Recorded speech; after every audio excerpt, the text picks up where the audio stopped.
जय हिंद दोस्तों। आज हम पढ़ने वाले हैं एमए प्रथम सेमेस्टर का द्वितीय पेपर, जिसका नाम है भक्तिकालीन हिंदी काव्य। तो हिंदी साहित्य में ये 2 नंबर पे आता है, जिसका विभाजन आचार्य रामचंद्र शुक्ल जी ने किया है। तो भक्ति काल को समझते हैं कि कैसे उनका विभाजन हुआ, और ये बहुत ही इम्पोर्टेंट है।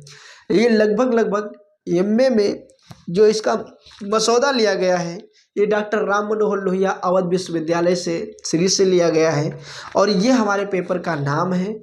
और इसमें 4 व्यक्तियों को दर्शाया गया है, 4 महान लेखकों कवियों को दर्शाया गया है, जिनका नाम है कबीर, मलिक मोहम्मद जायसी और सूरदास और तुलसीदास। लेकिन हम जब अच्छे से समझ लेंगे कि हमारे सिलेबस में क्या आने वाला है, तो आपका इसमें से 40% पेपर हल हो जाएगा। और इसकी 3 क्लासों में, जिसमें चक्रव्यूह क्लास और मैराथन क्लास में पूरा पेपर खत्म हो जाएगा। तो आप रेडी हो जाइए कापी कलम लेकर के। तो हम जुड़ सुनते हैं और समझते हैं। ये हमारा है भक्तिकालीन।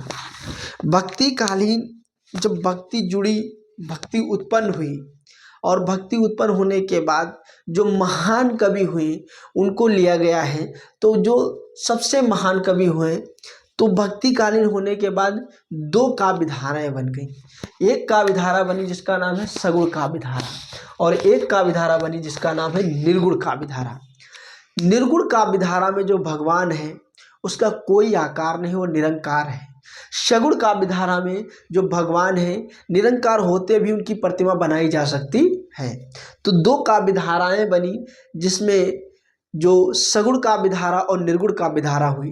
निर्गुण काव्य धारा के जो कवि हुए उनको कहा जाता है ज्ञानाशयी और प्रेमाशयी, जो ज्ञान के आधार पे सिद्ध करते थे कि भगवान जो हैं वो कैसे हैं, निरंकार हैं, भगवान के वहाँ मरते तक हम कैसे पहुँचते हैं, वो सब जितना ज्ञान देना था वो ज्ञानाश्रय आधारी पर था।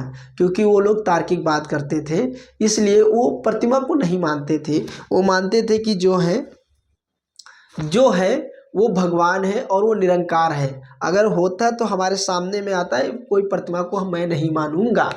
और इसके सबसे बड़े प्रवर्तक जो है, इनका नाम है कबीर। कबीर जी, कबीरदास जी, माननीय कबीरदास जी, इतने ढीठ कवि, इतने महान कवि, ऐसा कवि कहीं देखा ही नहीं मैंने दोबारा। मैंने पूरे हिंदी साहित्य को पढ़ा लगभग में, जो हमारे सिलेबस में है, और कबीर जैसा दूसरा कवि नहीं हुआ। क्योंकि कबीर दास जी जो थे, ना हिंदुओं को छोड़े ना मुस्लिमों को छोड़े। जैसे कि हिंदुओं के लिए कहते थे कि पहाड़ पूंजे हर मिले तो मैं पूंजन चलूँ पहाड़। मुसलमानों को कहते थे काकर पाथर जोड़ के मस्जिद ले बनाए, ताके ऊपर बांग दे का बहरा भयो खुदाए। वो किसी को नहीं छोड़ते थे। तो कबीर दास जी जो थे ज्ञानाश्रयी व्यक्ति थे। कहते थे कि अपने ज्ञान से उस परमात्मा को पहचानो जिस परमात्मा ने तुमको यहाँ पर भेजा है। और इनकी जो लिखने की बात रही, वो साधुकड़ी भाषा थी, सदुकड़ी भाषा कहते थे। और कुछ कवियों ने तो कहा है पंचमेल खिचड़ी है, जो समझ में आता था वो लिख देते थे, और ये मिक्स भाषाओं में लिखते थे। तो इनकी जो भाषा शैली है, सदुकड़ी भाषा है और पंचमेल खिचड़ी भाषा है। और कबीर दास जी ज्ञानाश्रय काव्य धारा के प्रवर्तक हैं। हमारे सिलेबस में जो आएगा वो भी पढ़ेंगे। ये चारों है, और चारों कवियों के जो सिलेबस में है वो हमने लिख के रखा है। फिर समझते हैं प्रेमाशयी काव्य धारा के। प्रेमाशयी काव्य धारा के जो महान कवि है उनका नाम है मलिक मोहम्मद जायसी। ये सूफी कवि हुए। मलिक मोहम्मद जायसी जो थे, प्रेम बरसाते थे, गली गली में प्रेम बरसाते थे। इनका जो सबसे प्रसिद्ध काव्य हुआ उसका नाम है पद्मावत। और पद्मावत बहुत ही प्रसिद्ध काव्य हुआ, और इस काव्य को पढ़ने के लिए लोगों ने जी जान लगा दी, और ये बहुत ही प्रसिद्ध हुआ। तो हमारे हुए निर्गुण काव्य धारा।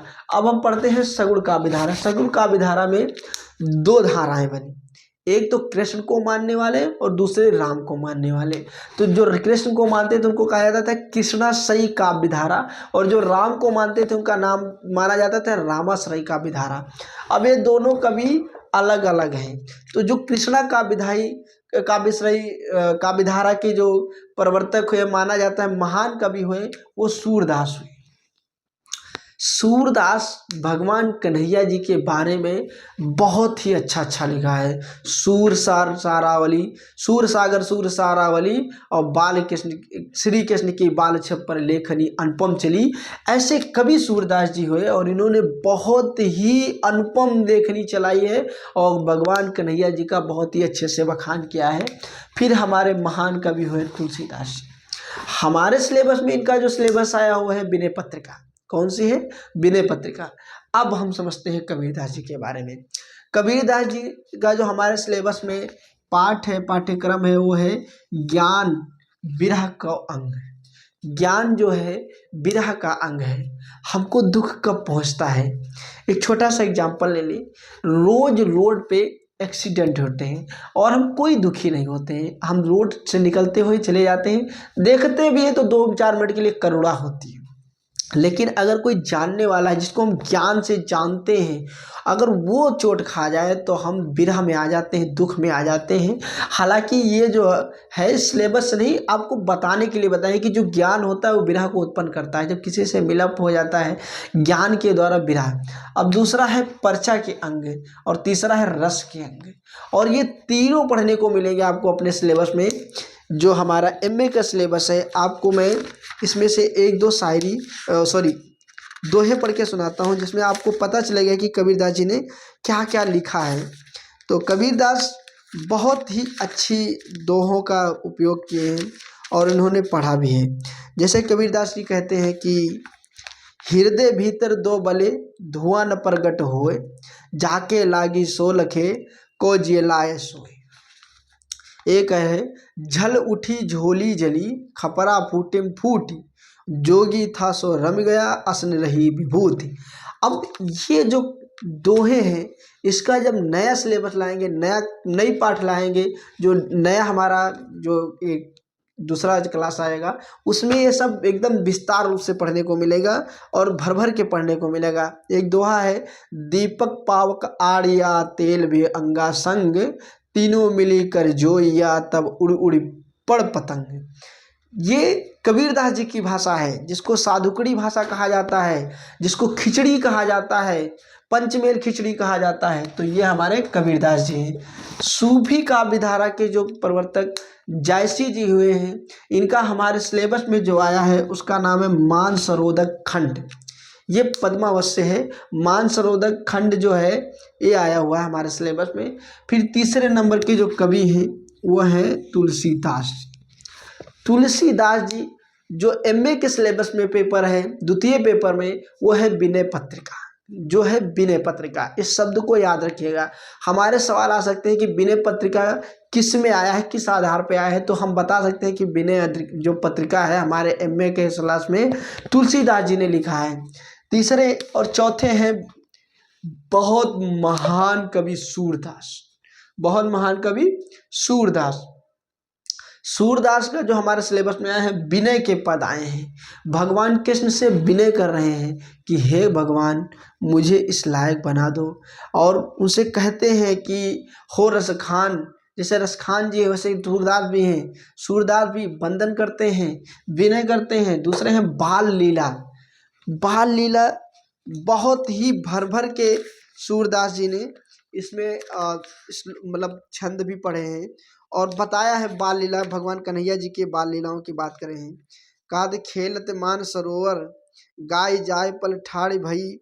ये सब आपको पद्मावत को पढ़ने को मिलेगा। मलिक मोहम्मद जैसी जी के बारे में विरह का खंड पढ़ने को मिलेगा कि किस तरीके से विरह हुआ है। तो ये सब हमारे सिलेबस में है और एकदम आप निश्चिंत रहिए।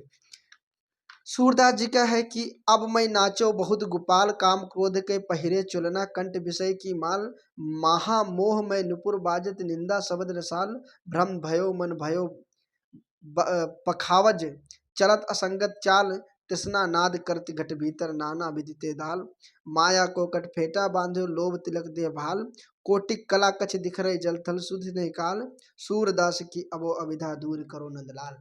विनय कर रहे हैं भगवान, हे कन्हैया जी मेरी जो दुविधा है उसको दूर करो। तो ये विनय विनय के पद में है। बाल लीला में भगवान कन्हैया जी के बाल लीला का वर्णन करते हैं। और एक है भ्रमर गीत।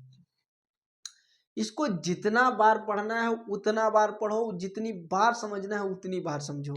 विनय गीत में ये है कि भगवान कन्हैया जी से भ्रमर गीत में ये है कि भगवान कन्हैया की याद में राधिका जी बाग में बैठी हुई हैं और एक भरमा जो भौरा होता है वो आकर भरमराने लगता है, तो वो उसको समझ लेते हैं कि उद्धव आ गया है और उसी से कहते हैं कि भैया आप यहाँ ना बोलिए, और बहुत अच्छे अच्छे पद पढ़ने को मिलेंगे। तो ये हमारे सिलेबस में 4 कवियों का नाम लिखा हुआ है, जिसे ज्ञानाश्रयी, प्रेमाश्रयी, कृष्णाश्रयी और रामाश्रयी।